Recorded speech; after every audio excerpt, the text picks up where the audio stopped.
Hello friends, इस video के अंदर हम लोग जवाहर नवोदय विद्यालय प्रवेश प्रक्रिया के अंतर्गत जो विद्यार्थी चयनित हो चुके हैं उनके आवेदन से संबंधित प्रोसेस को समझेंगे कि किस तरीके से उनको जो प्रवेश प्रक्रिया में जो काम आने वाला फॉर्म है उसको फिलअप करना होता है।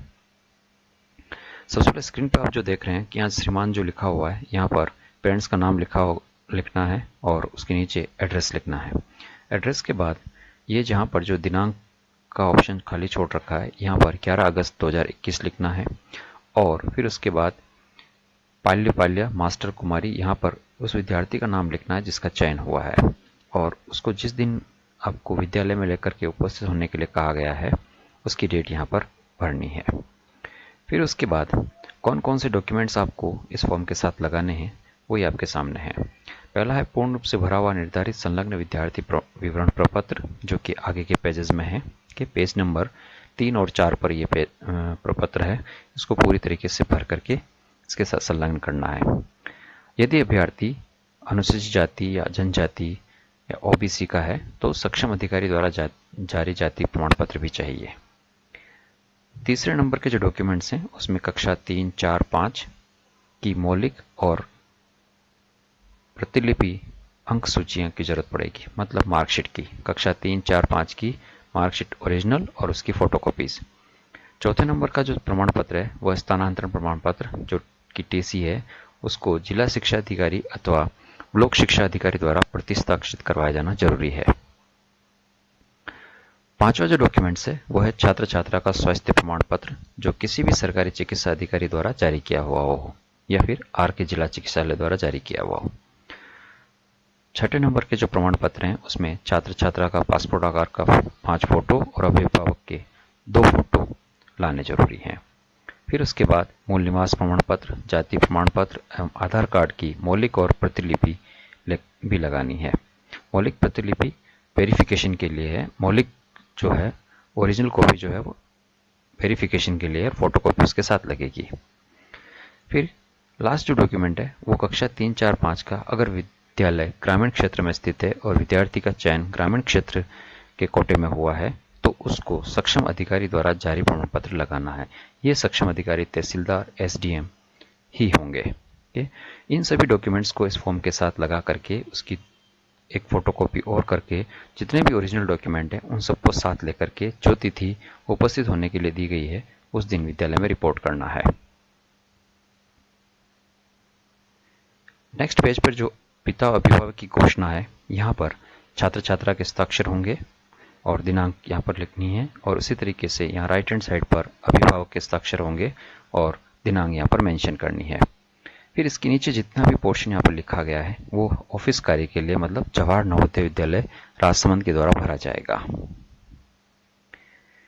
फिर पेज नंबर 3 पर ये एप्लीकेशन फॉर्म स्टार्ट हो चुका है, जहाँ पर नेम ऑफ द कैंडिडेट, जैसे कि आधार कार्ड जो इसका रजिस्टर्ड नाम है वो, आधार नंबर, सेक्स लड़का है लड़की है या ट्रांसजेंडर है, यहाँ पर बच्चे का फोटो लगेगा, किस कैटेगरी में आ रहा है, जनरल, ओबीसी, एससी, एसटी, उसको सिलेक्ट करना है, किस कास्ट का है, डेट ऑफ बर्थ क्या है, डेट ऑफ बर्थ को वर्ड्स में लिखना है, फादर्स नेम क्या है, मदर्स नेम क्या है।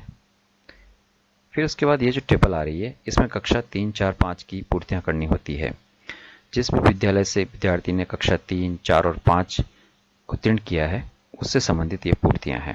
पहले में है month and year of joining, मतलब किस महीने और साल में वो तीसरी, चौथी या 5वीं में प्रवेशित हुआ है। Month and year of passing, किस महीने और साल में वो वहां से उत्तीर्ण हुआ है। Name of the school, school का नाम क्या था। इट इज रिकॉग्नाइज्ड स्कूल और नॉट, रिकॉग्नाइज का मतलब सरकार का है या सरकार के द्वारा मान्यता प्राप्त है या नहीं है।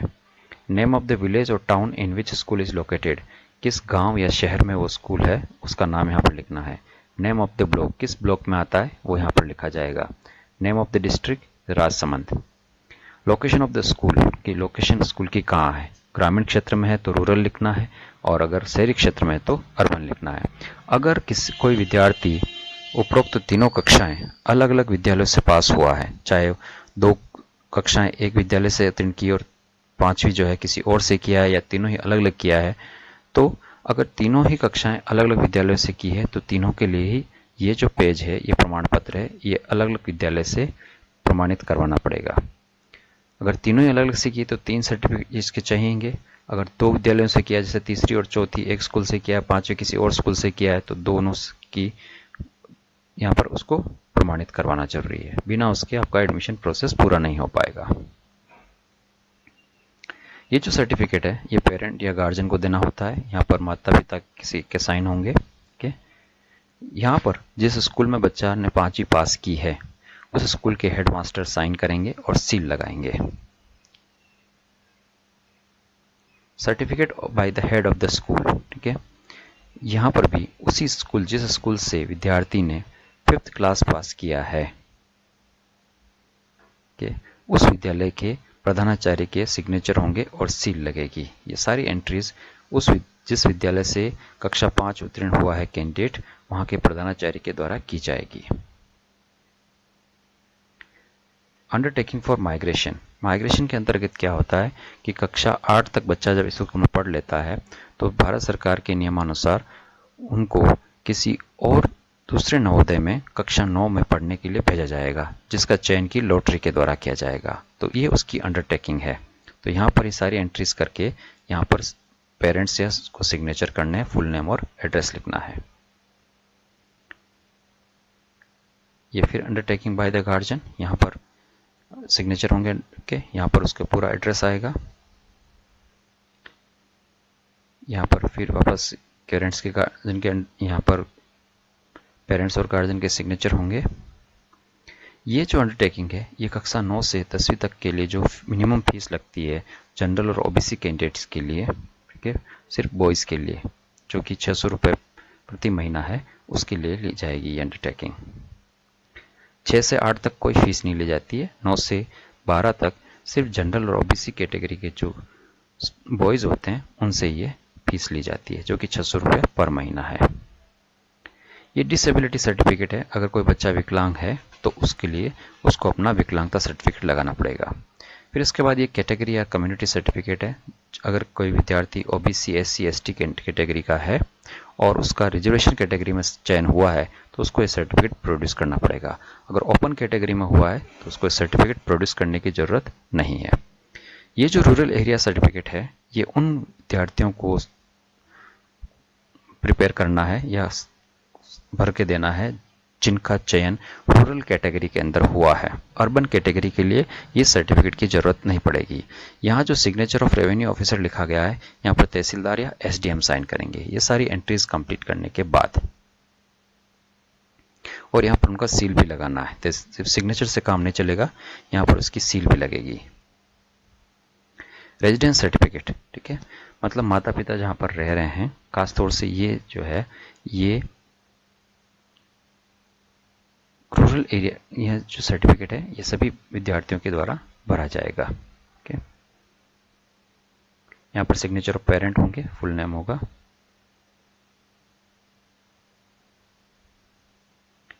फिर इसके बाद ये अगला जो सर्टिफिकेट है मेडिकल फिटनेस सर्टिफिकेट है, जो कि डॉक्टर्स के द्वारा भरा जाएगा। कोई भी सरकारी डॉक्टर इसको जारी कर सकता है। ओके, ये सारी चीज़ें जो है डॉक्टर्स के द्वारा की जाएगी। यहाँ पर बच्चे का फोटो लगेगा और यहाँ पर लिखा गया है कि सिविल सर्जन जरूर लिखा गया है, तो वो कम से कम एमबीबीएस रैंक का डॉक्टर होना चाहिए। ये मेडिकल एंटीसीडेंट्स जो हैं, ये जो सर्टिफिकेट है ये माता पिता के द्वारा भरा जाएगा कि उसको कोई बीमारी तो नहीं है, कोई प्रॉब्लम तो नहीं है, ये उसका अंडरटेकिंग है। यहाँ पर सिर्फ फादर या मदर के सिग्नेचर होंगे। ये जो सर्टिफिकेट है to be filled by the district authorities and issued under the signature of Tehsildar or parents of children selected for admission in class in the university through. Okay? ये उन्हीं candidate के लिए fill up होगा जो rural category के अंदर आते हैं। ओके, अर्बन कैटेगरी के लिए ये जरूरी नहीं है। तो तहसीलदार के सिग्नेचर 2 जगह हैं, एक ये पेज नंबर 11 पे है और एक जो पहले हमने बात की थी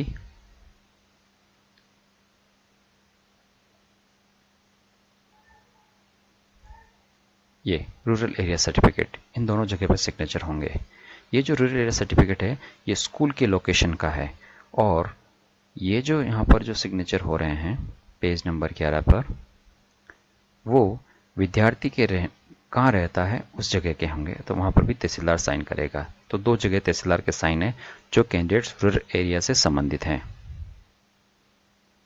ये प्रोफेशनल प्रोफाइल है बच्चे का, जिसमें उसका full name, date of birth, male female, शहरी या ग्रामीण है, general OBC ST, Hindu Muslim, Hindi Indian, Aadhaar number क्या है, स्पेशल नीड्स का मतलब होता है हैंडीकैप तो नहीं है, पेरेंट्स का कॉन्टैक्ट इन्फॉर्मेशन, परमानेंट एड्रेस, ये सारी चीज़ें इसमें फिलअप करनी है। ये सारी फैमिली डिटेल्स की है कि ये पिताजी के बारे में फुल नेम क्या है, आधार नंबर क्या है, क्वालिफिकेशन क्या है, क्या व्यवसाय करते हैं, मोबाइल नंबर क्या है, लैंडलाइन नंबर क्या है, ईमेल आईडी अगर है तो। इसी तरीके से माता की डिटेल, ठीक है। सिबलिंग का मतलब होता है भाई बहन, कोई भाई बहन है तो यस करें, कोई और गार्जियन जो है उसकी डिटेल यहाँ पर आएगी, कोई लोकल गार्जियन जो आपका राजसमंद में रहता हो उसका भी अगर देना चाहते हैं तो यहाँ पर दे सकते हैं। फिर उसके बाद स्टूडेंट प्रोफाइल है, यहाँ पर बच्चे का फोटो लगेगा, यहाँ पर सारी एंट्रीज की जाएगी, छात्र छात्रा का नाम, कक्षा 6, जन्मतिथि, प्रवेशांक खाली छोड़ दीजिएगा, पिता का नाम, माता का नाम, जाति, क्षेत्र, मोबाइल नंबर, घर का पूरा पता। ये जो 4 कॉलम दिए गए हैं, इसमें पहला फोटो फादर का, दूसरा मदर का, तीसरा कोई जो मिलने वाला है, अभिभावक है, रिश्तेदार है, उसके लगेंगे, ताकि बच्चे को कोई लेने आता है, मिलने आता है तो इन फोटो के आधार पर उनकी पहचान करके बच्चे को उनसे मिलाया जा सके, उनके साथ भेजा जा सके। ये जो प्रोफाइल वाला फोटो है, इसकी पहले ही आप 2 फोटोकॉपी करा लें और दोनों फोटोकॉपियों में फिर फोटो चिपकाएं, न कि फोटो चिपका करके फोटोकॉपी करें। वापस रिपीट कर देता हूं मैं, ये जो प्रोफाइल है स्टूडेंट प्रोफाइल, इसमें इस पेज की 2 फोटोकॉपी करा करके दोनों में ही फोटो चिपकाना है, ओके, ना कि फोटो चिपका के फोटोकॉपी नहीं करनी है। फिर ये लास्ट में छात्र छात्रा के हस्ताक्षर, नमूना हस्ताक्षर, पिता के हस्ताक्षर, माता के हस्ताक्षर, या और कोई पड़ोसी रिश्तेदार है उनके हस्ताक्षर, मोबाइल नंबर या और कोई सूचना अगर आप देना चाहते हैं तो दे सकते हैं। तो इस तरीके से पूरा फॉर्म जो है आप कंप्लीट करके जिस निर्धारित तिथि को आपको विद्यालय में उपस्थित होने के लिए कहा गया है, उस निर्धारित तिथि को निर्धारित समय पर विद्यालय में उपस्थित हुए। उम्मीद करता हूँ कि ये जो वीडियो है ये आपकी हेल्प करेगा। धन्यवाद।